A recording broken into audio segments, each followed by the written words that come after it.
Hello guys, welcome back to our channel অপরূপ ব্লগসে তোমাদের সবাইকে জানাই ওয়েলকাম। তো আজকে সকাল সকাল যেহেতু কাজবাজ নেই, ওই জন্য সকাল সকাল স্নান টান করে একদম রেডি হয়ে গেছি। আর আজকের ওয়েদারটা এত বাজে কি বলবো, বৃষ্টি হলেও সমস্যা, গরম হলেও সমস্যা, বর্ষা ওয়েদার হলেও সমস্যা। তো আর কি করা যায়।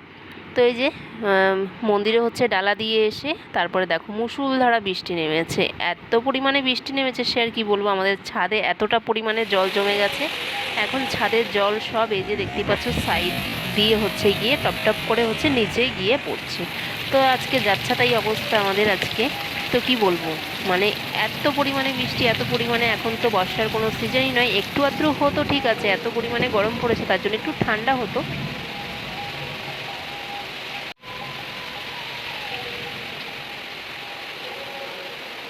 বৃষ্টি নেমেছে সে আর কি বলবো, যেন বন্যা শুরু হয়ে গেছে এরকম মানে অবস্থা।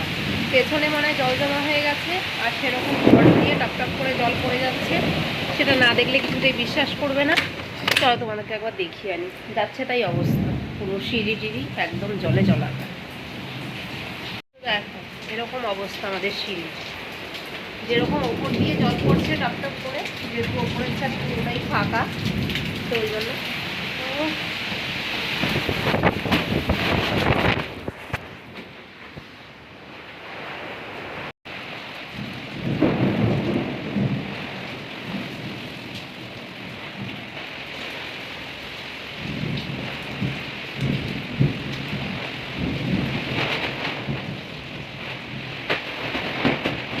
আজ ভেবেছিলাম এক, আর হয়ে গেল আরেক। তো কী আর করা যাবে, বৃষ্টির জন্য এই যে দেখতেই পারলে যে এত জোর জোর বৃষ্টি মানে হয়েছে। তো ছাদের সব জল সিঁড়ি দিয়ে টপ টপ করে হচ্ছে সব সিঁড়ির ঘরে পড়েছে, ডাইনিং রুমে। তো ঘরটর সবই পরিষ্কার করলাম, সেগুলো আর তোমাদের সাথে কিছু শেয়ার করলাম না। তো এখন এই যে সিঁড়ির ঘরটাকে পরিষ্কার করছি, এতটাই জল জমা হয়ে গেছে, কারণ এই বৃষ্টির জল গায়ে লাগলে আরও শরীর খারাপ হবে। কারেন্ট চলে গেছে, তাই আর আমাদের ঘরের অবস্থা তো সেটা তোমরা দেখলেই, পুরো বন্যা বন্যা অবস্থা।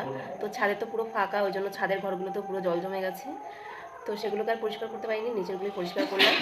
তো ভাবছি এখন একটু যাবো পুজোর ওখানে, যা মেঘলা ওয়েদার, আর তার মধ্যে নেই কারেন্ট। তো চলো এখন একটু যাই, দেখে আসি ওখানে। এত ঝড় বৃষ্টির মধ্যে এই যে বেরিয়ে যেতে হলো, মিটিং আছে এক জায়গায়। আর এদিকে দেখো আজকে ঝড় হয়ে আমাদের রাস্তাটার যা অবস্থা। তো এদিকে আমিও একটু রেডি হয়ে বেরিয়ে গেলাম, যাই পুজো মণ্ডপের ওখানে। আজকে সারাদিনের প্ল্যানিং ছিলই অন্যরকম, তো আজকে আর সেটা কিছুই হলো না। তো সারাক্ষণ এরকম জল পরিষ্কার করতে করতে আজকের আমার সারা দিনটা কেটে গেছে। তো এই যে এখন বাড়িতে চলে এসেছি, বাড়িতে এসে সন্ধেবেলাতেই একদম সন্ধে টন্ধে দিয়ে রান্না বসিয়ে দিলাম। কারণ একে নেই কারেন্ট, তার মধ্যে কি করব না করব, সারাদিন তো পান্তা খেতে হয়েছে। তো ওই জন্য রুটি আর একটু আলু ভাজা করে নিলাম, যেহেতু আমরা বাড়িতে তিনজনই আছি, তো ওই জন্য এটাই করে নিলাম। তো এখন হচ্ছে গিয়ে গিয়ে বসে থাকি, শুয়ে থাকি, একটা নিশ্চিন্তে থাকবো যে রান্নাটা হয়ে গেলে একটা নিশ্চিন্তে থাকবো আর কি। তার মধ্যে সারাদিন এই যে জল পরিষ্কার করেছি, শরীরটা খুবই খারাপ লাগছে। তো এখন বাজে ওই 11টা। তো সবে মাত্র কারেন্টটা এলো, কারণ দুপুরবেলা থেকে মানে কি বলবো, 1টা-1:30টার থেকে এত বৃষ্টি শুরু হয়েছে। তো তখন থেকেই যেরকম বৃষ্টি সেরকম ঝড় শুরু হয়েছে। তো এখানে তো গাছ টাছ পড়েছে, পোল পড়েছে, ওই জন্য আর সারা বিকেল মানে সন্ধ্যে থেকেও কারেন্ট আসেনি। তো ওই যে মোমবাতি জ্বালিয়ে জ্বালিয়ে রান্নাবান্নাটা করলাম, তারপরে হচ্ছে তাড়াতাড়ি করে সবাই মিলে খেয়ে নিলাম। তো সবে মাত্র এলো কারেন্টটা। আর আজকে একটু বৃষ্টির জল পড়েছে মাথায়, মানে মাথা পুরো এরকম করে খিচ মারছে, মানে এত কামড়াচ্ছে সে কি আর বলবো, মানে যেন অজস্র যন্ত্রণা করছে। তাই বললাম চলো তোমাদের সাথে, তো আজকে পুজো ছিল, শীতলা পুজো, তো সেসব কিছুই শেয়ার করতে পারিনি তোমাদের সামনে। যখন কুলো নিয়ে বেরিয়েছে আর কি, আমিও সকাল সকাল স্নান টান সব কমপ্লিট করে নিয়েছিলাম। যখন বৃষ্টিটা কমলো আর কি, তখনই গেলাম কুলোটা দিতে, মানে ডালা দিতে গেছিলাম আর কি। তো মিষ্টি ফিষ্টি ওইসব দিয়ে আসতে গেছিলাম, ওই জন্য তোমাদের সাথে আর কিছুই সেরকম শেয়ার করা হয়নি। যা মানে কি বলবো, বিদ্যুৎ চমকাচ্ছিল আর বৃষ্টি হচ্ছিল, তো ওই জন্য এবছর কোথাও সেরকম ঘোরেনি, কুলো নিয়ে একদম সোজা সবে বেরিয়েছে, সবে তখন থেকেই বৃষ্টি শুরু হয়ে গেছে। তারপরে হচ্ছে একেবারে খোলায় নিয়ে ব্যাস, আর কোথাও ঘোরাঘুরি হয়নি।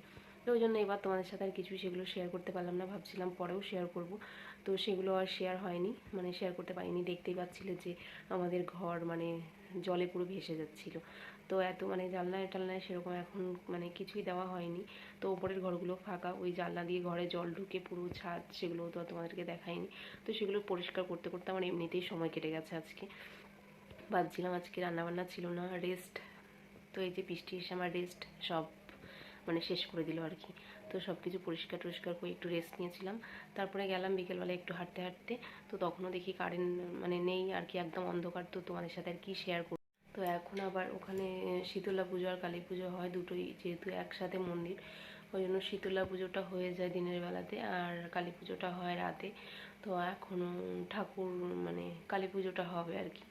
তো গেল ছেলে আর বর দুজনে মিলেই গেল, পুজো শুরু হলে বললো চলে আসবে বাড়িতে। তো আমি আর গেলাম না, এত মাথাটা যন্ত্রণা করছে, মানে যেন তাকাতে ইচ্ছা করছে না। তো এখন শুয়ে পড়বো। চলো আবার কালকে দেখা হবে তোমাদের সাথে। যদি ভালো থাকি তাহলে হচ্ছে কি ভিডিও আবার শুরু করব, আর যদি শরীরটা খারাপ থাকে তাহলে আর মানে ভিডিও স্টার্ট করব না, এই আর কি। তো যাই এখন বিছানা ঝেড়ে শুয়ে পড়ি। চলো আবার দেখা হবে কালকে।